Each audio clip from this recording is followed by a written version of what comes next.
dan insya Allah husnul khatimah. Amin ya rabbal alamin. Di dalam Al-Quran Allah berfirman di dalam surat Al-Baqarah ayat 130. Kata Allah di dalam ayat yang 137 ini, Allah berfirman, "Fa in amanu bimithli ma amantum bihi faqad ihtadaw. Wa in tawallaw fa innama hum fi shiqaq. Fasayakfikahumullah wa huwas samiul alim." Sibghatallahi wa man ahsana minallahi sibghah wa nahnu lahu abidun. Qul atuhajjunana fillahi wa huwa rabbuna wa rabbukum wa lana a'maluna wa lakum a'malukum wa nahnu lahu mukhlisun. Sadaqallah. Bapak Ibu sekalian yang berbahagia, di subuh hari ini kalau kita melihat daripada berita-berita hari ini, banyak sekali berita-berita yang hari ini kita temukan ada dua. Yang pertama menyedihkan, yang kedua membingungkan. Tapi tak ada yang membahagiakan, Ustaz, tak ada. Bapak Ibu sekalian yang berbahagia, kalau kita sekarang ini melihat keadaan kita nih dari sisi yang menyedihkan, kita lihat umat muslim hari ini saling menjatuhkan antara satu dengan yang lain. Itu sangat menyedihkan. Memang perkataan Nabi dalam doanya itu ada 3 doa. Satu di antara doa tersebut tidak Allah kabulkan, duanya Allah kabulkan. Yang Allah kabulkan itu ketika Nabi berdoa, "Ya Allah, janganlah engkau membiarkan umatku ini kesusahan. Allah berikan kemudahan." Itulah intinya yang pertama. Artinya ketika Nabi berdoa, "Ya Allah, jangan sampai ini kemarau."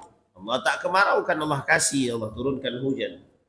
Terkhusus kepada penduduk Madinah ketika itu. Yang kedua, "Alla yusallita ummati." Ya Allah, jangan engkau buat umatku itu, kata Nabi, mereka diperbudak atau mereka dihabisi atau mereka dikuasai oleh musuh mereka. Jadi Bapak Ibu, di dalam hadis ini Nabi berdoa jangan sampai umat muslim ini dikuasai oleh orang-orang kafir atau musuh yang memusuhi kita. Allah kabulkan. Nah, salah satu bentuk pengkabulan doa atas doa yang Nabi panjatkan itu kelak adalah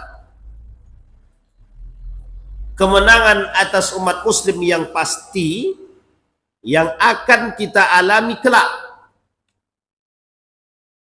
Tapi kalau yang kita rujuk kepada sejarah, sudah pernah terjadi. Sudah Allah menangkan. Kalau kita rujuk kepada dahulu, ketika Nabi berdoa, "Ya Allah," dalam perang Badar dan dalam perang Uhud, bahkan Nabi mengatakan kalau seandainya tidak menang, maka tidak akan ada yang menyembahmu. Maka Allah menangkan orang-orang mukmin atas orang-orang kafir. Ketika Allah ingin menunjukkan bahwa innal batila kana zahuqa, zaharal haq wa zahaqal batil. Yang hak itu jelas, yang batil jelas. Kekalahan batil itu pasti atas kemenangan yang hak itu.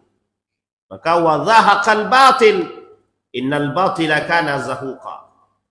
Jadi batil itu pasti kalah, Bapak Ibu. Kebatilan itu pasti kalah. Cuman persoalannya adalah bagaimana cara mengalahkan kebatilan itu. Bagaimana caranya mengalahkan kebatilan itu? Apakah ucuk-ucuk begitu saja tiba-tiba langsung kalah? Tidak. Apakah kebatilan akan mudah kalah oleh umat muslim tanpa harus kita berusaha? Tidak. Disinilah pentingnya pemahaman tersebut. Kan Allah Maha Kuasa, Ustaz. Dengan kita berdoa saja pasti akan menang kita, tanpa kita harus berperang. Ini adalah pemahaman yang salah dalam memahami konsep kemenangan. Tak ada istilah kemenangan itu tanpa perjuangan. Tidak ada istilah kemenangan tanpa perjuangan. Nah, persoalannya adalah bagaimana kita bisa mendapatkan kemenangan tersebut. Ya berjuang. Nah, bagaimana kita harus berjuang hari ini? Sementara kita ini sekarang berada dalam kebingungan. Kita berada dalam kesedihan. Kita berada dalam kekacauan. Uniknya, kekalahan kita itu disebabkan oleh diri kita sendiri. Nah, itu yang paling penting. Makanya Bapak Ibu, ketika kita melihat hari ini berita-berita, semisal kita melihat beberapa waktu yang lalu sempat terjadinya perjanjian damai antara Iran, Israel, Amerika, Yahudi itu dengan Iran. Di tengah perjanjian perdamaian, Lebanon dibombardir. Lebanon. Padahal di situ di Lebanon itu banyak sekali ada beberapa tentara-tentara kita, orang Indonesia. Ini harus kita pahami bahwa kemudian sudah melakukan perbuatan di tengah perjanjian damai, mereka tetap membombardir Palestina. Mereka tetap menguasai Palestina. Jadi sebenarnya mengapa Allah tidak menangkan orang-orang Palestina saja, Ustaz? Karena Allah Maha Kuasa. Allah bisa tidak menangkan itu? Bisa. Bisa sangat Allah menangkan. Pertanyaannya kemudian muncul. Bukan persoalan memenangkan, tapi persoalannya iman. Kemana iman orang-orang beriman ini? Di mana perjuangan kita sebagai seorang mukmin hari ini atas Palestina? Kami mendoakannya saja, Ustaz. Mendoakan kemenangan Palestina. Ya, kita memang berdoa atas Palestina, tapi tidak ada perjuangan yang lain yang kita buat. Karena yang berjuang bukan kita, Palestina. Jadi Bapak Ibu, negara-negara ini itu punya etika-etika masing-masing. Ada perjanjian internasional. Ada hubungan bilateral itu, perjanjian kerjasama antar satu negara dengan yang lain. Itu kita sudah diikat ini. Sudah diikat. Indonesia tidak bisa ucuk-ucuk ikut campur dengan urusan Palestina. Karena diikat oleh perjanjian hubungan bilateral tadi. Dan lain sebagainya. Negara-negara lain juga begitu. Tapi tidak berlaku bagi negara-negara adik kuasa. Yang mereka berhak melakukan apapun yang mereka inginkan. Makanya Amerika itu sesuka hatinya aja. Mau menghancurkan negara manapun suka-suka dia saja. Ini yang harus kita pahami. Di tengah persoalan kita hari ini, harusnya kita ini kan bersatu. Bukan bercerai, berai bukan bertikai. Nah sekarang kita ingin perhatikan. Apa sebenarnya persoalan kita yang paling mendasar hari ini? Saling mencaci, saling memaki, saling menjatuhkan antara satu dengan yang lain. Saya tidak habis pikir dengan keadaan kita yang masih berada dalam persoalan yang sangat menyedihkan. Bahkan kita hari ini saling melihat siapa mereka yang berperang dengan Amerika. Bapak Ibu sekalian yang berbahagia, di dalam Islam itu hari ini, dalam kacamata kita hari ini, itu golongan di dalam Islam itu banyak. Ada ahlus sunnah wal jamaah sunni, yang mereka anggap sunni. Dan yang menganggap sunni ini juga banyak. Hampir setiap golongan itu menganggap diri mereka ini sunni. Perlu dipahami betul bahwa persoalan sunni ini itu juga masuk dalam kategori sebenarnya ya persoalan politik juga.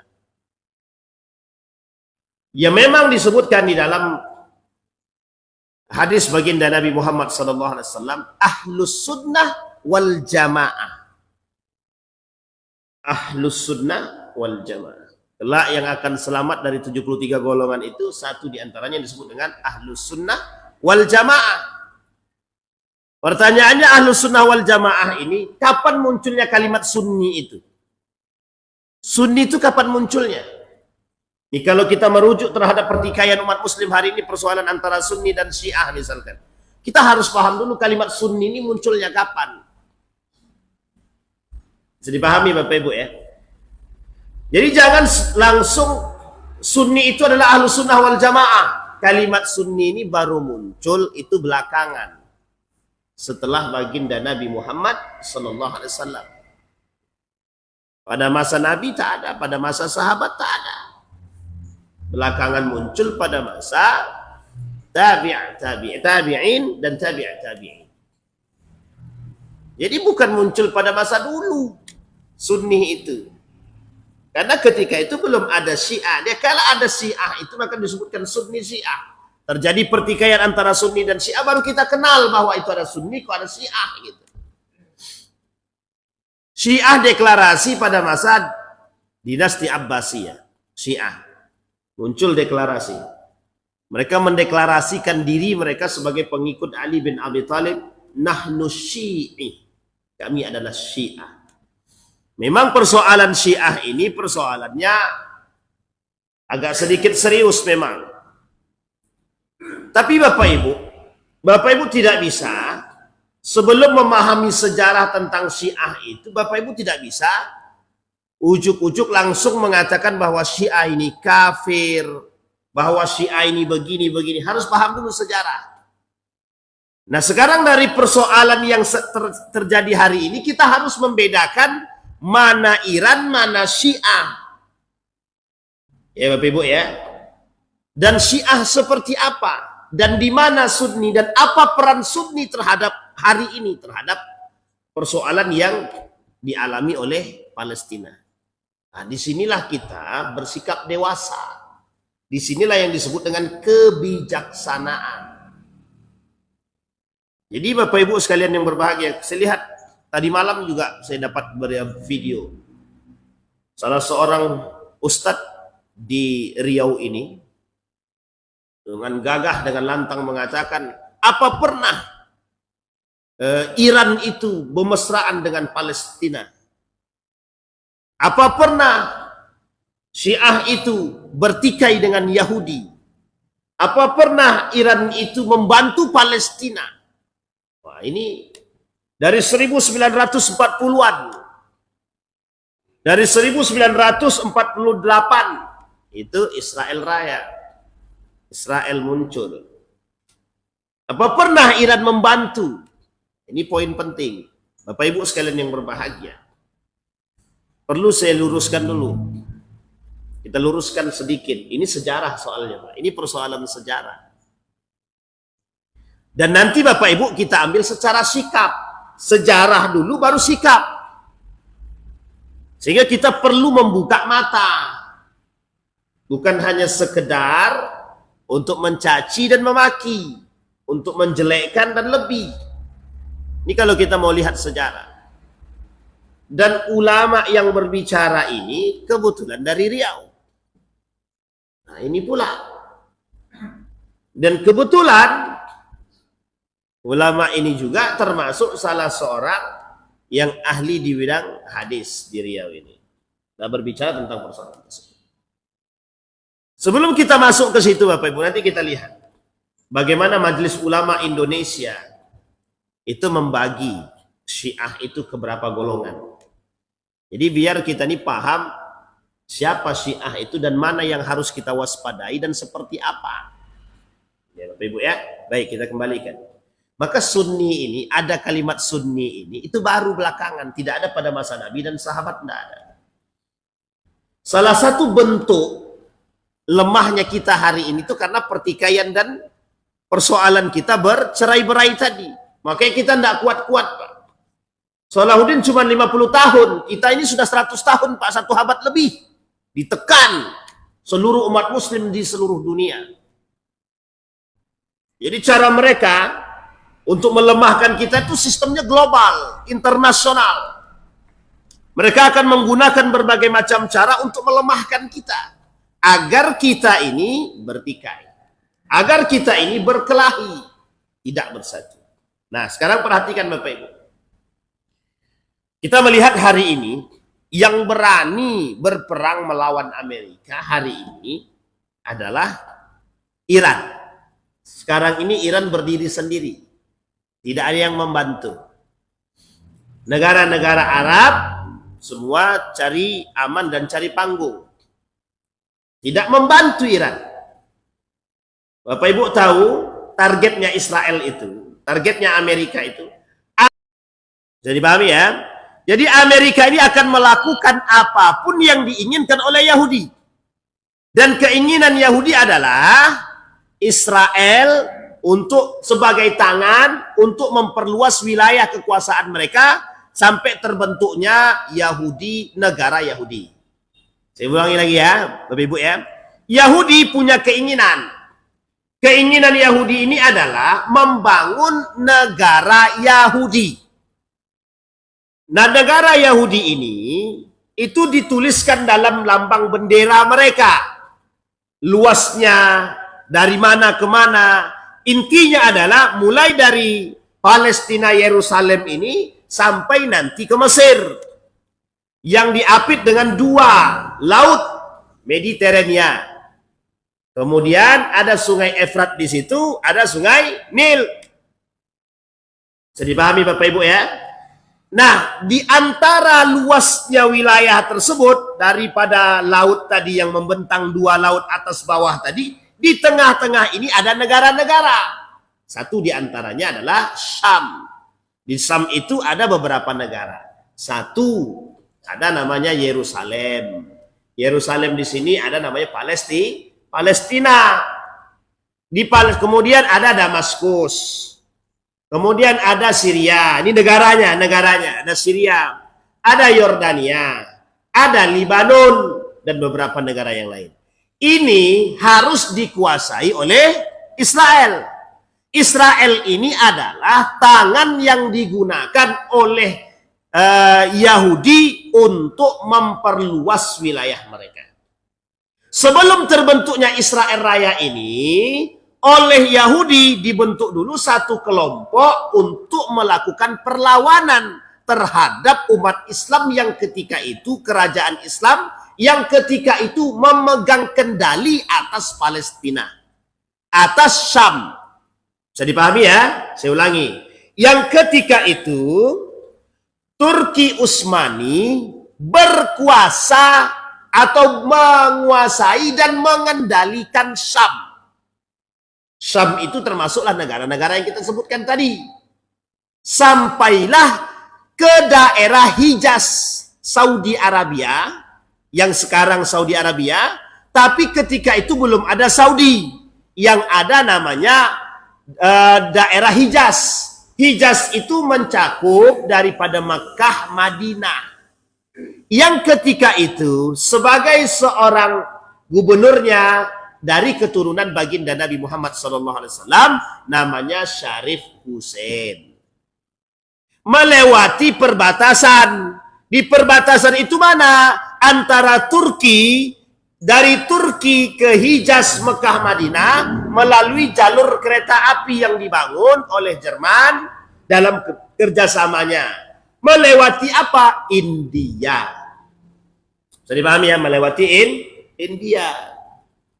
Nah, Bapak Ibu sekalian yang berbahagia, oleh Yahudi ini tadi, berkumpullah Yahudi ini dari berbagai macam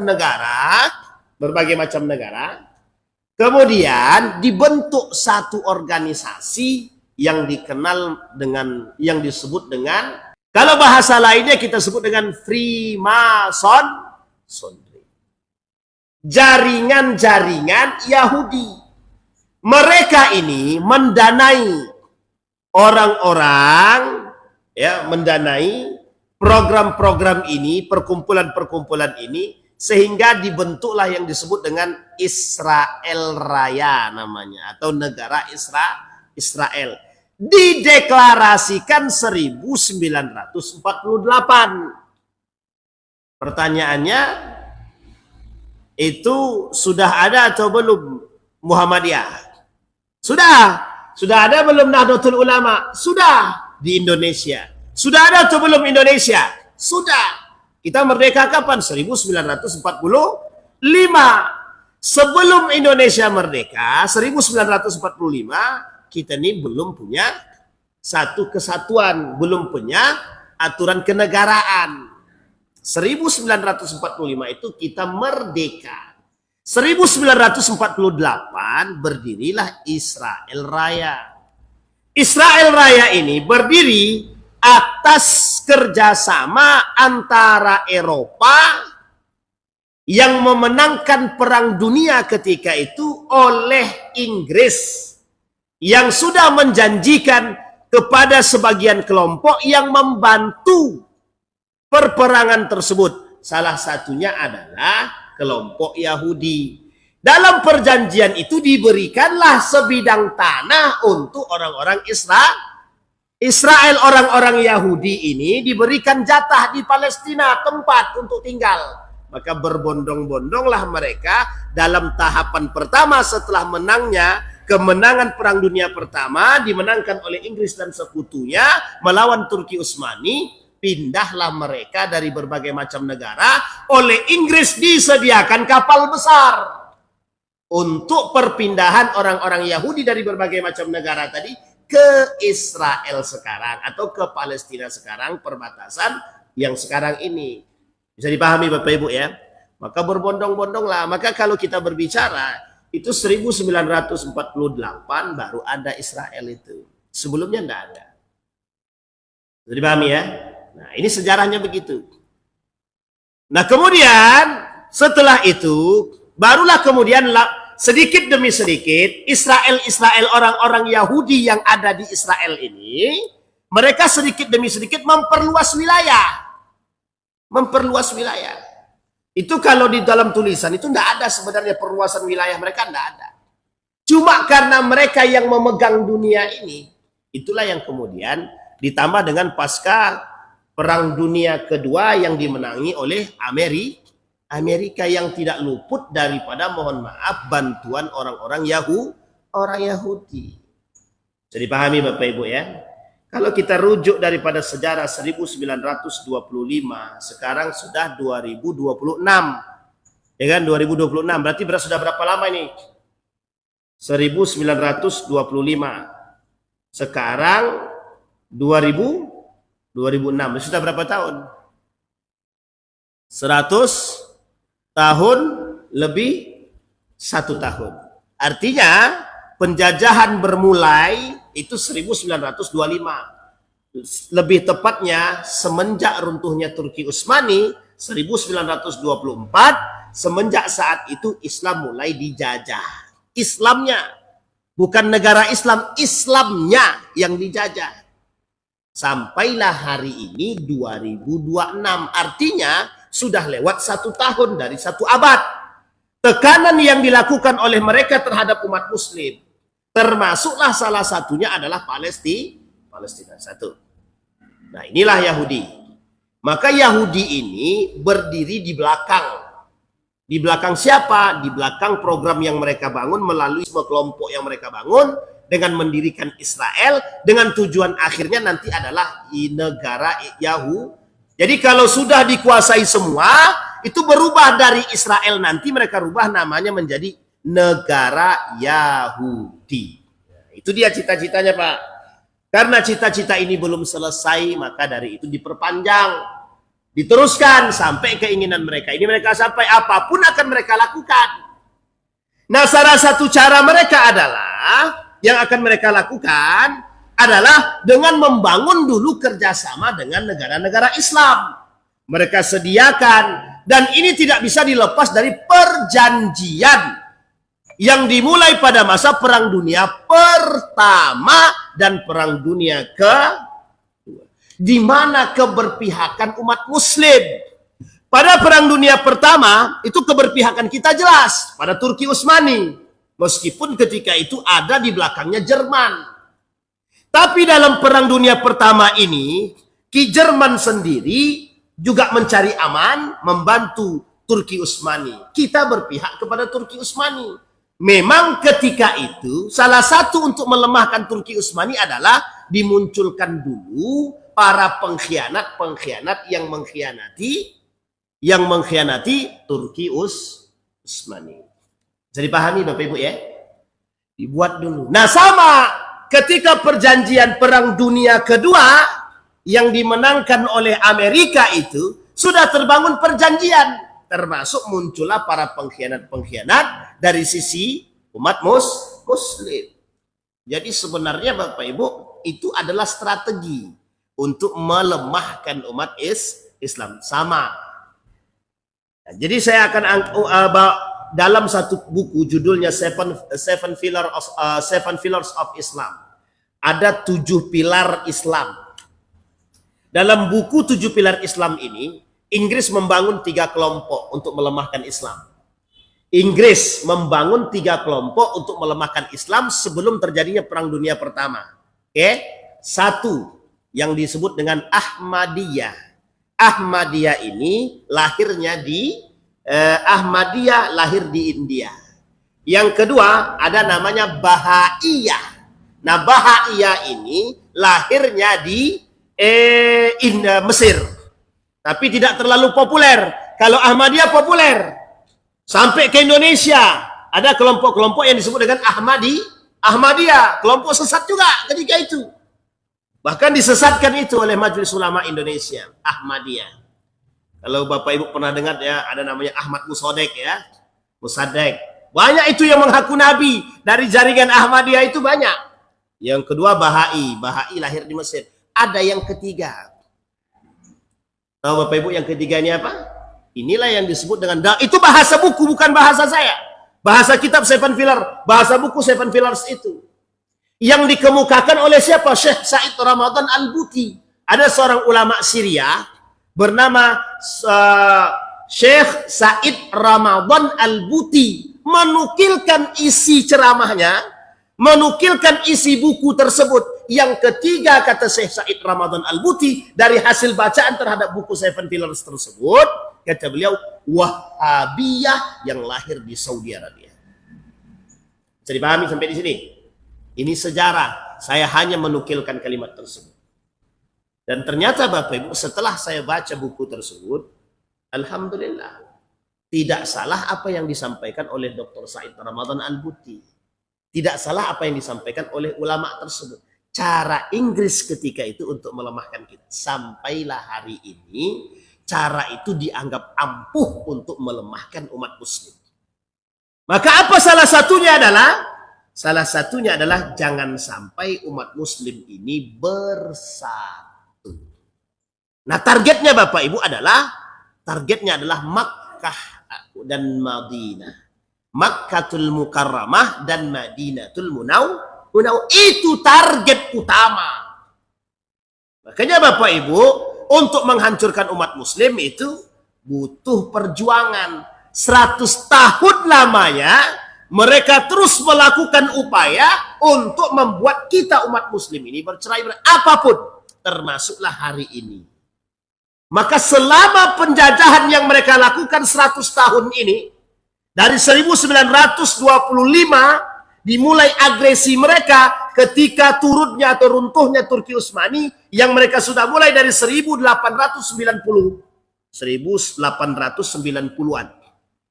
Itu sudah dimulai agresi tersebut, Pak. Oleh Theodor Herzl itu untuk menghancurkan kita, umat muslim ini. Melemahkan Turki Utsmani. Mereka melemahkan dengan cara apa? Berperangkah? Tidak. Memberikan beasiswa agar anak-anak yang berada di Turki ketika itu, termasuk yang berada dalam keluarga-keluarga kerajaan untuk sekolah ke Eropa. Itu mereka berikan. Secara diam-diam setiap universitas memberikan beasiswa.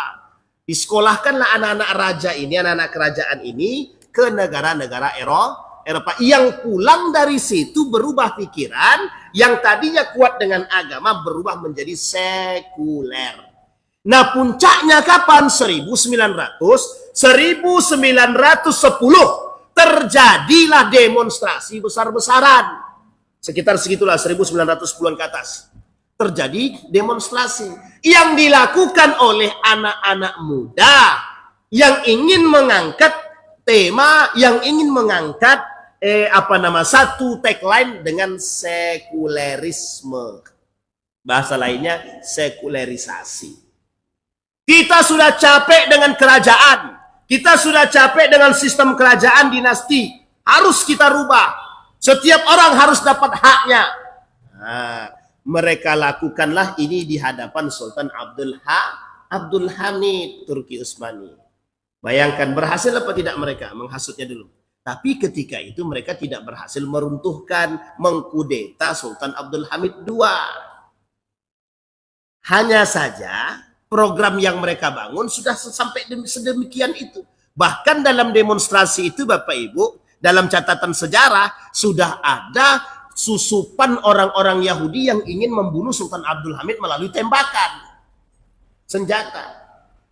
Bayangkan sampai sebegitunya mereka ingin membunuh Sultan Abdul Hamid.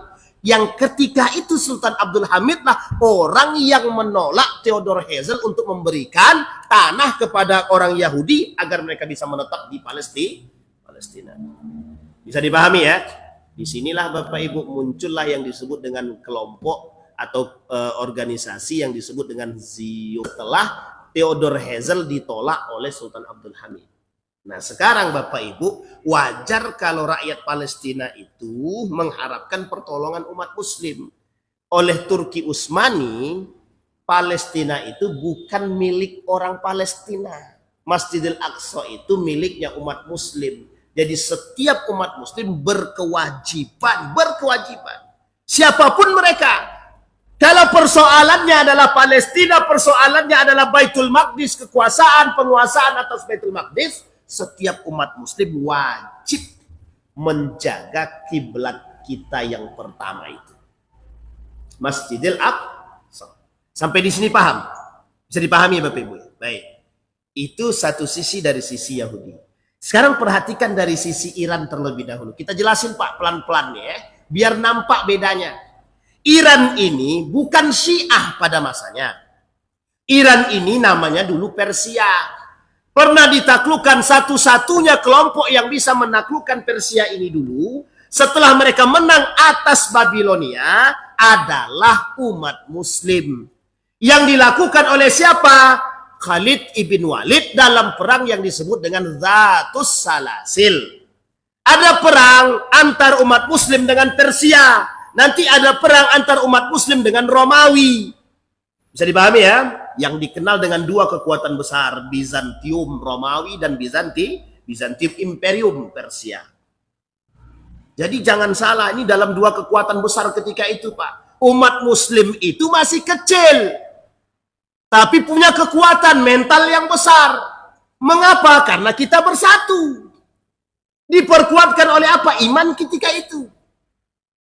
Oleh Abu Bakar ketika Nabi wafat, oleh Abu Bakar, Khalid bin Walid diutus untuk menumpas para nabi palsu. Beberapa, ada sekitar 11 orang yang diutus oleh Abu Bakar untuk menumpas nabi palsu dan aliran-aliran sesat ketika itu. Setelah selesai dan dimenangkan, oleh Abu Bakar menulis surat. Melalui utusan diperintahkanlah Khalid bin Walid untuk pergi ke Syam. Di antara Syam dan perbatasan itu masuk dalam daerahnya Persia yang ketika itu dikuasai oleh seorang raja yang zalim. Jadi pahami ya? Apa yang dilakukan oleh Khalid bin Walid?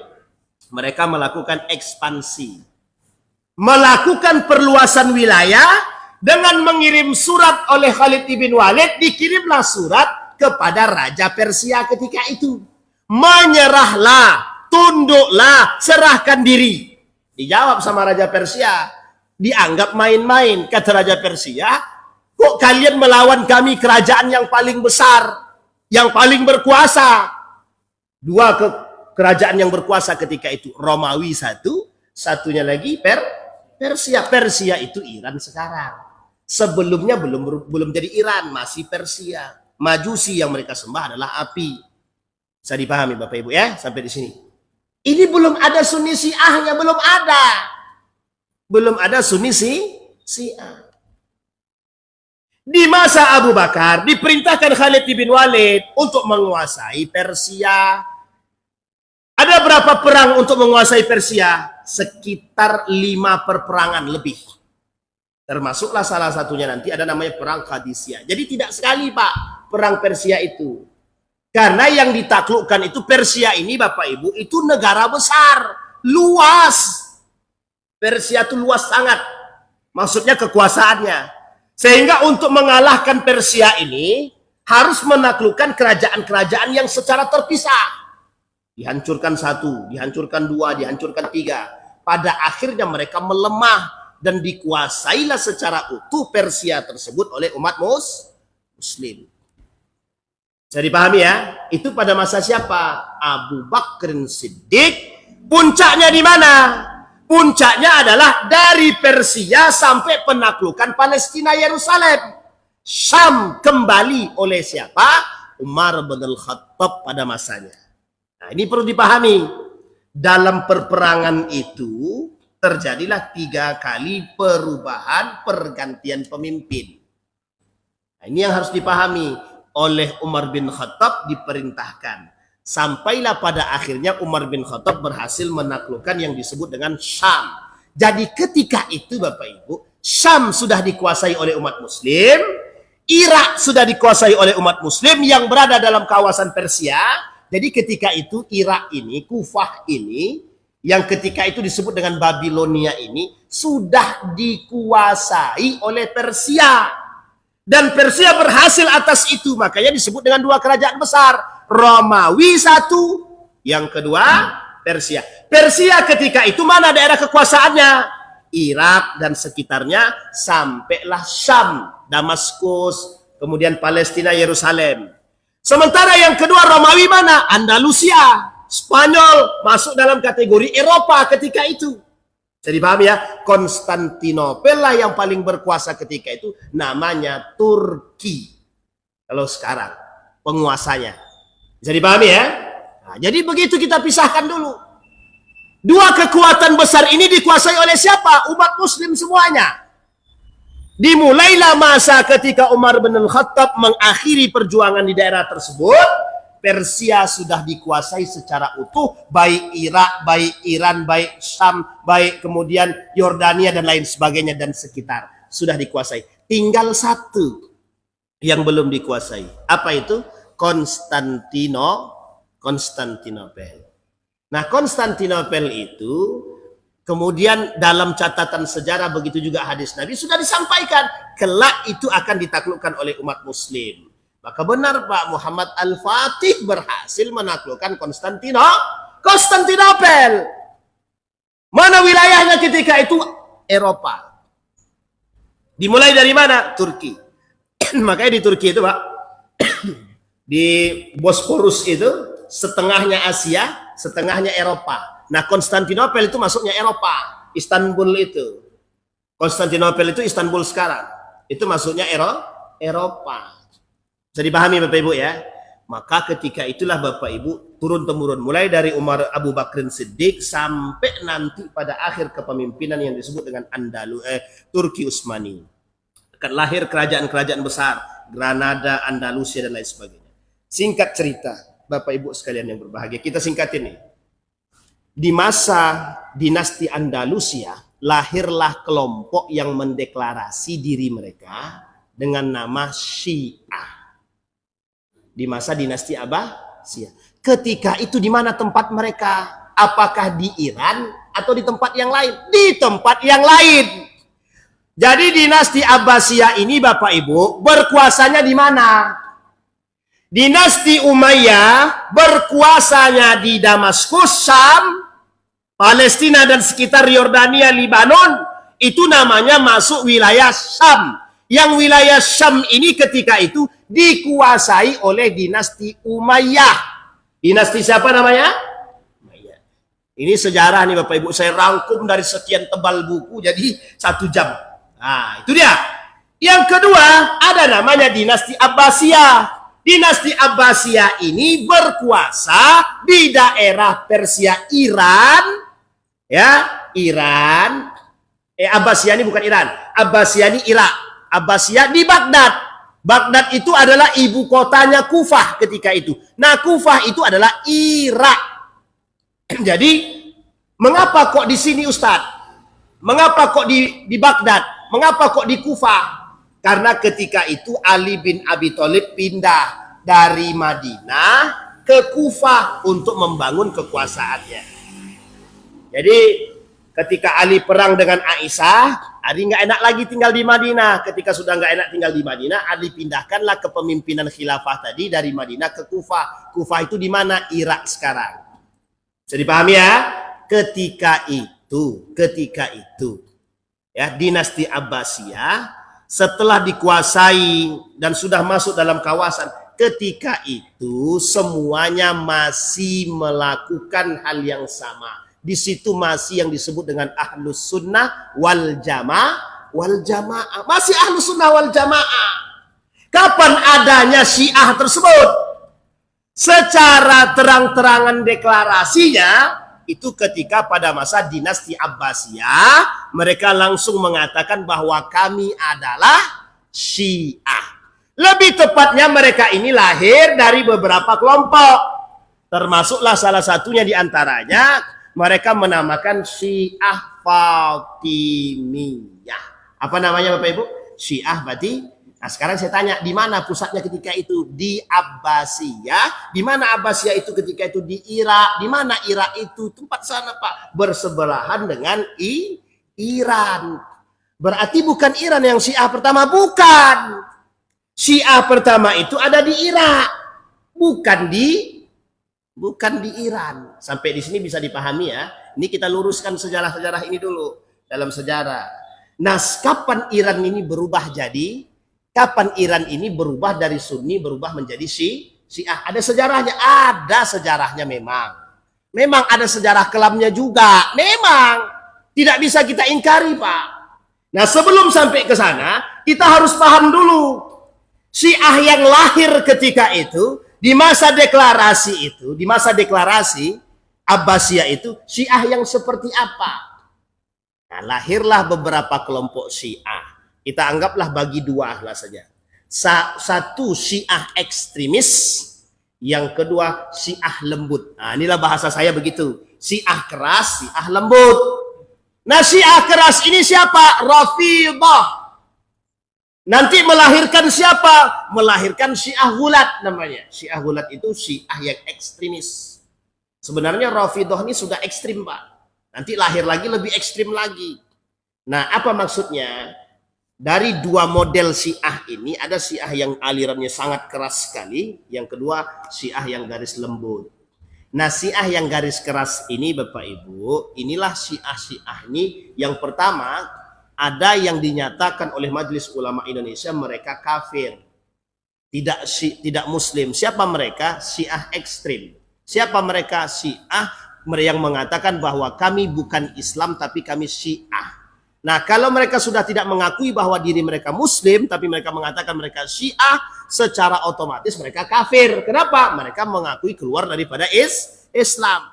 Ini lebih ekstrim daripada yang ekstrim. Bisa dipahami Bapak Ibu ya? Itu yang pertama. Yang kedua, ada Syiah yang lebih ekstrim lagi. Yang cukup ekstrim di bawahnya. Makanya Syiah Rafidhah yang lahir dari persoalan aliran politik. Nah, Syiah Rafidhah ini sudah ekstrim. Di atas Rafidhah ini ada lebih ekstrim tadi. Yang mereka tidak mau dikatakan Syiah, tapi mereka adalah tidak mau dikatakan Islam, tapi mereka Syiah. Poin pertama, kalau ada orang Syiah mengatakan kami Syiah, kami bukan Muslim, berarti dia kafir. Tidak hanya sesat, tapi kafir. Yang kedua, ada Syiah yang sifatnya seperti Rafidhah, yang percaya dengan Imam 12, memaksumkan Imam 12. Bisa dipahami ya? Apa Imam 12 itu? Imam 12 itu dimulai dari Ali bin Abi Thalib. Baginda Nabi ke Ali yang nanti ditutup oleh cucu-cucu turunan-turunan baginda Nabi Muhammad SAW dari keturunan Ali bin Abi Thalib. Mereka percaya yang 12 ini adalah imam yang maksum. Lah kalau ada imam yang maksum dan maksum mereka sama derajatnya dengan Nabi, berarti mereka memiliki tandingan kemaksuman. Sementara dalam pemahaman kita Ahlus Sunnah wal Jamaah yang maksum itu cuma Nabi, tidak ada yang lain. Maka oleh Majelis Ulama Indonesia secara sederhana disebut dengan sesat. Bisa dipahami ya? Sesat. Ada Syiah yang percaya terhadap Imam 12 yang derajat maksumnya sama dengan Nabi, berarti sesat. Bisa dipahami ya? Bahkan mereka punya Quran, yang Quran mereka itu tidak dimulai dari surat Al-Fatihah, tapi dimulai dari ayat pertama kali turun. Maka Ali itu punya Quran. Qurannya Ali itu dimulai dari ayat pertama kali turun sampai ayat terakhir. Oleh kelompok ini dianggap itu yang lebih penting, yang lebih bagus. Bisa dipahami Bapak Ibu ya? Meskipun ini adalah aliran politik pada awalnya sebelum menjadi ideologi. Sampai di sini bisa dipahami? Yang ketiga, ada kelompok Syiah, ya kelompok Syiah yang mengkafirkan sahabat. Yang mengkafirkan sahabat, yang mencela sahabat, yang mencela semuanya, mulai dari Siti Aisyah dicela karena berkelahi dengan Ali bin Abi Thalib, mencela Muawiyah, mencela Umar bin Al-Khattab, Abu Bakr Siddiq, Utsman bin Affan, dicela sama mereka, dicaci dan dimaki. Jadi pahami ya, oleh Majelis Ulama Indonesia ini masuk dalam kelompok aliran Syiah yang sesat. Apa namanya? Aliran Syiah yang sesat. Tapi tidak kafir. Tidak. Kenapa tidak kafir? Tuhan masih sama. Nabi sama. Al-Quran sama. Bisa dipahami Bapak Ibu ya? Pada sisi ini tidak dikafirkan oleh Majelis Ulama Indonesia. Pertanyaan saya muncul. Apakah Majelis Ulama Indonesia punya kapasitas untuk menentukan itu? Punya. Karena dia Majelis Ulama Indonesia. Pasti mereka mencari tahu dan memahami dan membaca. Di MUI itu Pak ada aliran orang-orang yang paham dengan aliran-aliran politik Islam, aliran-aliran akidah dan lain sebagainya, pasti ada. Yang dari situ pasti mereka memahami. Nah yang keempat Bapak Ibu, ada namanya Syiah Zaidiyah. Apa itu Syiah Zaidiyah Pak Ustadz? Inilah Syiah yang sifatnya moderat. Bagaimana sifatnya Syiah moderat itu Pak Ustadz? Syiah moderat ini, Syiah Zaidiyah ini, Syiah yang lebih dekat dengan Ahlus Sunnah wal Jamaah. Kalau sekarang ini disebut, mereka tak mau disebut dengan Syiah, tapi mereka mau disebut dengan Ahlul Bait. Keturunan baginda Nabi Muhammad Sallallahu Alaihi Wasallam. Namanya Ahlul Bait. Abi, kalau kita di sini namanya Abi, Ahlul Bait Indonesia namanya. Jadi pahami ya Bapak Ibu ya? Mereka tidak mau disebut dengan Syiah karena menurut mereka ada konotasi-konotasi yang kurang sepadan, artinya kurang baik. Nah, mereka mengatakan mereka adalah pengikut bagian daripada keluarga baginda Nabi Muhammad SAW yang mereka sebut dengan Abi, Ahlul Bait Indonesia. Nah, dimanapun ada beberapa. Nah, tapi secara umum mereka ini disebut dengan Syiah Zaidiyah. Bisa dipahami Bapak Ibu ya? Nah, Syiah Zaidiyah ini Bapak Ibu tidak mencela para sahabat, tidak mencela. Ini yang saya pahami dari kutipan-kutipan Majelis Ulama Indonesia dan beberapa literatur-literatur yang lain. Yang kedua, mereka tidak mempercayai tidak memaksumkan Imam 12. Artinya mereka tidak memaksumkan imam yang 12, tidak mencela para sahabat. Artinya secara kesesatan yang dipandang oleh Majelis Ulama Indonesia sudah tidak berada pada diri mereka. Inilah yang disebut oleh sebagian kalangan sebagai Syiah yang moderat sampai hari ini. Bisa dipahami Bapak Ibu ya?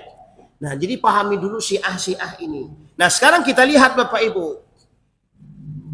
Bagaimana cara kita melihat? Kita lihat dulu sekarang Iran itu kapan berubah dari Sunni jadi Syiah.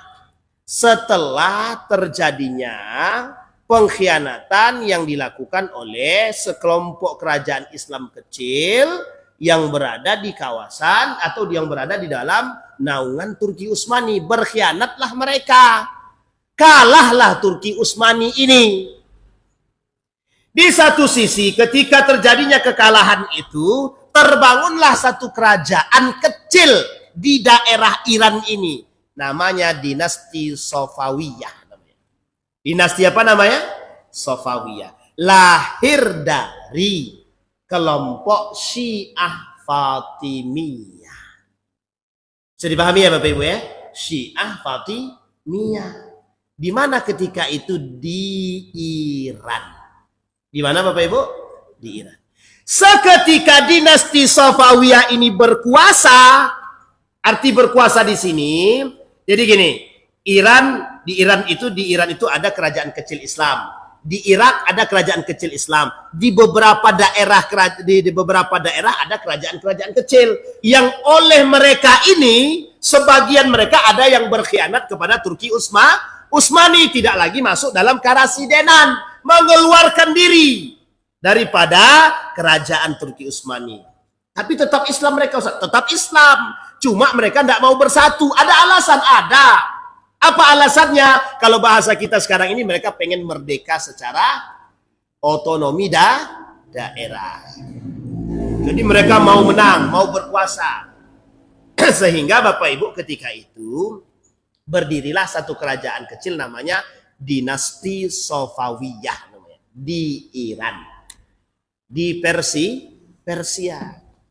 Nah, dinasti Safawiyah ini lahir dari mana? Lahir dari keturunan yang disebut dengan Syiah Fatimiyah. Yang ketika itu berpusat di mana? Di Mesir. Di mana Bapak Ibu? Di Mesir. Nah, dari sinilah lahir yang disebut dengan Syiah. Nah, mulai saat itu Bapak Ibu, ketika itu belum langsung Sunni itu di bumi hanguskan, belum. Tapi ketika kerajaan dinasti Safawiyah mulai berkuasa di Iran itu, di Persia itu, mulai berkuasa dia, disinilah kemudian Bapak Ibu, kelompok-kelompok Sunni mulai dikurangi, mulai dikurangi prioritasnya, disingkirkan sedikit demi sedikit. Ulama-ulama Sunni disingkirkan, tidak boleh lagi memiliki andil, dikurangi, sehingga menguasailah dinasti Safawiyah ini satu kerajaan tadi, menguasai satu tempat yang disebut dengan Iran. Pertanyaan muncul, apakah di Iran itu 100% Syiah? Tidak. Apakah ada Sunni di Iran? Ada, minoritas. Selain dari Sunni ada lagi nggak? Ada Nasrani, minoritas. Selain dari itu ada lagi nggak? Ada Yahudi, minoritas. Jadi jangan Bapak Ibu kira di Iran itu semuanya Syiah. Tidak. Ada Sunni minoritas, ada Nasrani minoritas, ada Yahudi minoritas. Bisa dipahami ya? Ada semua di sini, ada semua. Nah, inilah Bapak Ibu sekalian yang berbahagia. Kapan munculnya orang-orang Yahudi yang ada di sana? Itu sudah kita bahas dulu. Di sini kita sudah bahas. Nah, kita tak bahas Yahudinya lagi, kita bahas di sini dulu. Jadi cara kita memahami itu jangan langsung mengambil kesimpulan sesat, kafir, merusak. Nah, sekarang kita lihat, kita kaitkan dengan sejarah yang sudah kita baca tadi, kita kaitkan dengan kondisi Palestina. Pertanyaan muncul, betulkah Iran ini tidak pernah membantu Palestina? Baik, kita lihat dalam catatan sejarah. Dalam catatan sejarah, ketika perpindahan dari Palestina yang kemudian sudah mulai dikuasai oleh Israel, apa pernah Iran ini membantu? Kita ambil contoh. Memang tidak ada dalam sejarah. Tidak ada dalam sejarah. Dalam catatan sejarah tidak ada. Tapi perlu Bapak Ibu pahami, ya, Iran itu salah satu tempat yang menjadi kebangkitan Islam pada masa dinasti Abbasiyah. Ada dua tempat setidaknya. Jadi lahirnya, jadi gini, di peradaban Islam mulai tumbuh pesat pada masa dua dinasti. Satu dinasti Umayyah, yang kedua dinasti Abbasiyah. Pada masa kepemimpinan Umayyah, yang kedua pada masa kepemimpinan Abbasiyah. Di mana dua tempat ini Bapak Ibu? Satu Irak, yang kedua Iran. Di masa dinasti Abbasiyah lahirlah Bapak Ibu para ilmuwan Muslim. Ketika itu di masa dinasti Abbasiyah, Iran ini, Persia ini masuk dalam sisi kekuasaannya dinasti Abbasiyah yang ketika itu berpusat di mana? Berpusat di Irak, Kufah. Bisa dipahami ya? Apa pernah Iran itu membantu Palestina? Memang tak pernah dalam catatan sejarah. Bahkan dalam catatan sejarah tidak pernah Syiah itu bermusuhan dengan Yahudi, tak pernah.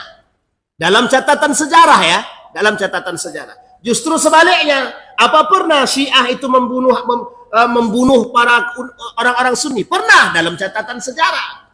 Sekarang kita lihat. Ada sebabkah itu terjadi? Ada. Ada sebabkah Syiah bekerja sama dengan Yahudi? Ada.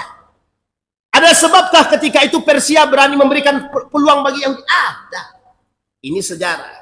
Pertanyaannya adalah, ketika Yahudi bekerja sama dengan Persia untuk menaklukkan Babilonia, sebelum itu Islam belum ada. Islam belum ada. Pertanyaannya, sebelum datangnya Syiah, siapa yang menguasai itu? Iran. Ketika itu Iran punya kekuasaan? Enggak. Mana kekuasaannya? Kekuasaannya ada di Kufah, dinasti Abbasiyah. Pertanyaannya, apakah dinasti Abbasiyah ketika itu memberikan bantuan kepada Palestina? Memberikan bantuan. Jangan salah. Jadi ketika itu pada masa dinasti Abbasiyah, yang namanya Syam itu bagian daripada kekuasaan umat Muslim. Bisa dipahami Bapak Ibu ya? Jadi setelah Umar bin Khattab itu menaklukkan Syam itu, semua sudah masuk dalam ketika itu. Yang ketika itu apa yang mau dibantu oleh mereka? Orang umat Muslim semua dalam kekuasaan Islam. Sampai pada masanya ketika Israel mulai berkuasa atas Palestina. Kapan itu? 1948 yang mereka gelar sebagai Israel Raya. Sebelum itu 1925 memang sudah pindah. Sudah mulai berpindah Pak. Sudah ada perjanjian yang diberikan oleh Inggris kepada orang-orang Yahudi untuk melakukan perpindahan massal dari negara-negara mereka yang ada di Eropa untuk pindah ke ke Palestina. Sampai di sini bisa dipahami Bapak Ibu. Yang ketika itu memang tidak ada bantuan yang diberikan. Bapak Ibu paham kenapa Iran tidak memberikan bantuan dalam segala. Mereka dalam kondisi yang terikat, terisolir, terblok. Kalau bahasanya begitu, diblok. Mereka nggak bisa ngapa-ngapain. Tapi apakah mereka lantang? Lantang. Sangat lantang sekali. Jadi jangan salah posisi Iran itu. Nah, apakah Iran itu sekarang Syiah? Benar, Syiah mayoritas. Pertanyaannya, apakah kita tahu Syiahnya seperti apa? Bisa dipahami Bapak Ibu ya. Nah, ini kemudian yang harus kita luruskan dulu. Nah, sekarang Bapak Ibu kita memandang ada dua pilihan. Yang satu Yahudi. Nah, yang satu Yahudi. Israel, Amerika, Zion. Yang kedua Muslim. Memang dulu pernah memusuhi kita. Jadi pahami. Terlepas daripada misi yang ingin mereka emban satu di antara mereka. Pertanyaannya adalah, di mana posisi kita yang tidak berani berbuat apa-apa? Di mana posisi kita yang tidak bisa berbuat apa-apa? Kalau kita mengatasnamakan Sunni, pertanyaannya apa yang bisa dibuat oleh Sunni hari ini? Seberani apa kita terhadap Amerika hari ini? Tidak ada. Hanya Syiah yang hari ini ditampakkan oleh dunia yang berani menentang Amerika. Satu Bapak Ibu, mengapa mereka tetap keras ingin berperang dengan Amerika? Mereka sudah capek di embargo oleh siapa? Amerika, PBB. Bisa dipahami? Yang kedua, wajarkah ketika Iran kemudian membumi hanguskan? Kenapa wajar? Dari dulu Amerika ini memang menginginkan Iran. Termasuk salah satu negara yang tidak bisa diatur. Dan Bapak Ibu tahu apa yang ada di Iran? Per hari Iran bisa menghasilkan 2 juta lebih minyak. Yang secara kekuatan Iran punya itu. Oleh Amerika ingin menguasai itu. Kalau orang bilang bahwa hari ini adalah perang minyak, betul, perang minyak, perang ekonomi, betul. Tapi satu sisi, Iran juga mengatakan ketika Palestina di bumi hanguskan dan lain sebagainya, mereka juga membantu untuk setidaknya Bapak Ibu, ketika Iran menghancurkan Israel, kekuatan Israel berkurang, kekuatan Amerika berkurang, kekuatan Yahudi berkurang. Artinya, secara tidak langsung, Iran hari ini membuka mata kemana lo orang-orang yang mengaku Sunni dan diam itu tak sanggup berbuat apapun. Kemana kalian? Terlepas daripada misi yang ingin mereka emban di belakang. Bisa dipahami Bapak Ibu? Nah, apa yang harus dilakukan oleh umat muslim? Harusnya umat muslim Sunni yang mengaku Sunni hari ini mengambil manfaat daripada pertikaian antara Iran dengan Amerika. Apa manfaatnya? Satu manfaatnya, bersatu. Yang kedua, memperkuat. Yang ketiga, mengatasnamakan Palestina. Bisa dipahami? Bukan muncul dari satu kelompok untuk membisikkan, wah ya Syiah itu rusak, Syiah itu begini. Sekarang saya tanya sama Bapak Ibu, kita tanya sama orang yang bicara itu, kita tanya, apa peran negara-negara Arab yang lain terhadap Palestina? Tidak ada. Justru mohon maaf, negara-negara Arab sekarang ini sedang asik dengan merpati-merpati mereka. Paham maksudnya Bapak Ibu? Sedang asik dengan duit-duit mereka. Mana negara-negara Arab itu? Bapak Ibu sebutkan Saudi Arabia. Saudi Arabia saja tunduk dengan Amerika. Bahrain, Qatar, Kuwait, apalagi Uni Emirat Arab, semua masuk dalam ketiaknya Amerika. Mesir, tidak bisa. Maka Iran mengatakan kepada kita hari ini, sekalipun kami dianggap orang yang tidak sejalan dengan Sunni, tapi kami bisa menunjukkan betapa kami lebih kuat daripada kalian. Sekarang pertanyaannya, sama seperti bahasa menelanjangi orang yang mengaku Sunni, mengaku Ahlus Sunnah wal Jamaah, tapi tak mampu berbuat apa-apa ketika saudara mereka yang di Palestina di bumi hanguskan. Kita bisa buat apa? Tidak bisa. Kita mohon maaf, ketika ditutup sama Irannya kita kalang kabut, Pak. Kalang kabut. Amerika yang kalang kabut, kita yang kena imbasnya. Kenapa? Ya karena kita sudah terlanjur membangun kerjasama. Bisa dipahami sampai di sini Bapak Ibu? Nah, jadi Bapak Ibu pahami dulu secara sejarah, kemudian kita pahami secara sikap. Sekarang sikapnya apa? Sekalipun Bapak Ibu tinggal pilih saja. Ini lebih jelas. Sekarang kan Bapak Ibu posisikan diri sebagai orang yang tidak mampu berbuat apa-apa. Tidak mampu berbuat apa-apa. Ada satu sisi Islam, tapi memang agak keras dengan kita. Yang kedua, kafir tapi jelas-jelas musuh kita. Sekarang saya tanya, Bapak Ibu pilih mana? Oh, kami berada di tengah-tengah, Pak Ustaz. Di tengah-tengah itu abu-abu. Itu lebih parah daripada munafik itu.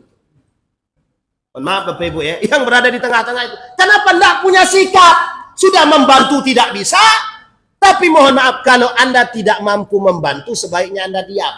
Kalau Anda justru mencaci, memaki orang-orang yang berperang, kalau saya mengatakan Anda lebih hina daripada mereka yang berperang. Bisa dipahami Bapak Ibu ya? Bisa dipahami? Itu poin penting. Jadi kalau Anda tidak sepakat dengan Iran karena kesyiahannya, berarti Anda termasuk yang tidak paham sejarah. Kan begitu. Baik, karena memang hari ini didominasi Syiah itu dengan Iran. Yang kedua, apakah semua Iran di sana mencaci maki sahabat Nabi? Apakah semua semua Syiah yang di Iran hari ini itu Rafidah? Apakah semua Syiah yang di Iran itu adalah ekstremis yang memusuhi Islam secara kafah? Tidak. Bisa dipahami Bapak Ibu ya. Setidaknya kita mengambil manfaat dengan kekuatan Iran ini, kita bisa nebeng di situ, mereka yang berantem, kita yang menang. Bisa dipahami maksud saya Bapak Ibu? Mereka yang berantem, siapa yang menang? Dengan kita datang, kita menang. Nah, hari ini itu yang terjadi. Jangan saling melemahkan, tapi saling memperkuat. Anggaplah mereka Tuhannya sama. Agama kita sama, Tuhan kita sama, Nabi kita sama, Quran kita sama. Kita satukan dari sisi itu, turunkan ego kita. Kenapa? Karena Anda tidak mampu berbuat. Karena mereka lebih mampu berbuat. Mana negara Islam yang kita katakan mampu berbuat hari ini?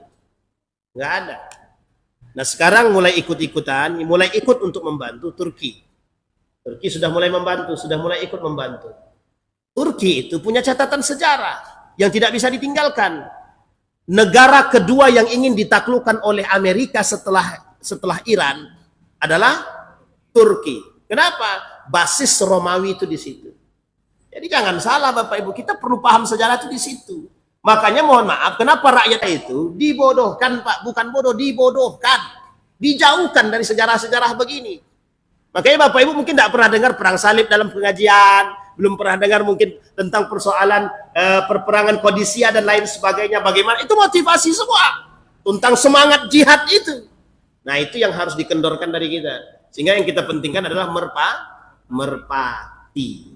Jadi penting pula merpati daripada nyawa 70.000 di sana kan. Nah itu yang kita maksud Bapak Ibu. Jadi kesimpulannya Bapak Ibu sekalian berbahagia, saya tidak mengajak Anda untuk merubah kebijakan Anda sendiri semua, tapi bersikaplah sebagai seorang mukmin yang moderat hari ini. Anda lebih dewasa dalam memandang persoalan, pandanglah dengan iman dan ilmu. Sehingga kita akan temukan di mana titiknya.